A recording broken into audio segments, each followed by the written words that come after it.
ठाणे शहरातील नामवंत सामाजिक सांस्कृतिक संस्था ब्रह्मांड कट्टा यांच्या विद्यमाने राष्ट्रीय पालक दिनाचे औचित्य साधून कवी मुकुंद नारायण जाधव यांच्या वादळवेल या काव्यसंग्रहाचा प्रकाशन सोहळा रविवारी 27 जुलै रोजी संध्याकाळी 5 वाजता सांज स्नेह ज्येष्ठ नागरिक सभागृह ब्रह्मांड येथे मोठ्या उत्साहात संपन्न झाला। ब्रह्मांड कट्टा संस्थेच्या कारकिर्दीतील हा चौथा पुस्तक प्रकाशन सोहळा होता। कार्यक्रमाची सुरुवात सूरज बरकुंटुवाड, सावंत कुमार सुपे व सुमेधा मोरे यांनी भावगीत भक्तिगीत सादर करून केली, तर सरस्वती वंदना वर्षा गंद्रे यांनी गायली।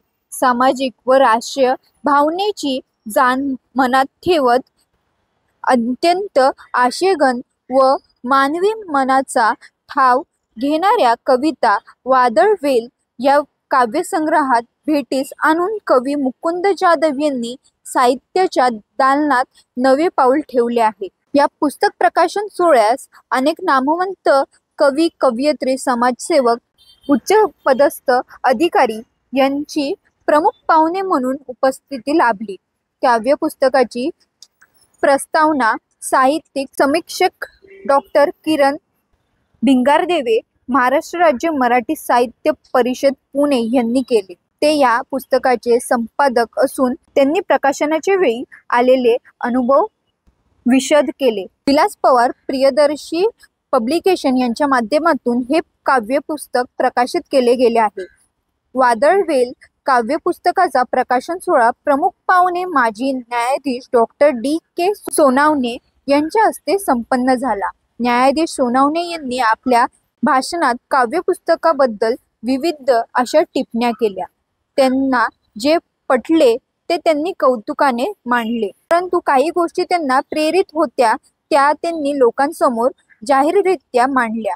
कार्यक्रमाचे अध्यक्षपद हेमंत मोकल यांनी भूषविले, तर सूत्रसंचालन ब्रह्मांड कट्ट्याचे संस्थापक राजेश जाधव यांनी केले।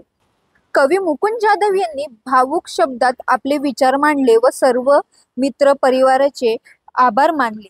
कवी मुकुंद जाधव यांचा नातू प्रसन्न जाधव यांनी आजोबांवर सुंदर कविता सादर करून रसिकांना मंत्रमुग्ध केले।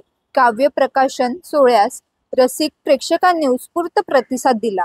वादळवेल काव्य पुस्तक प्रकाशन सोहळ्याचे निमंत्रक महेश मुकुंद जाधव, स्वागत अध्यक्ष दिनेश सकट होते। त्याचबरोबर महेंद्र देशमुख, जितेंद्र तांबे, समाजसेविका रेखाताई गायकवाड, प्रियानंद गायकवाड, प्राध्यापक अनिल आठवले, बाळकृष्ण खिल्लारे व बँक ऑफ इंडियाचे कर्मचारी सहकारी यांची प्रमुख उपस्थिती लाभली।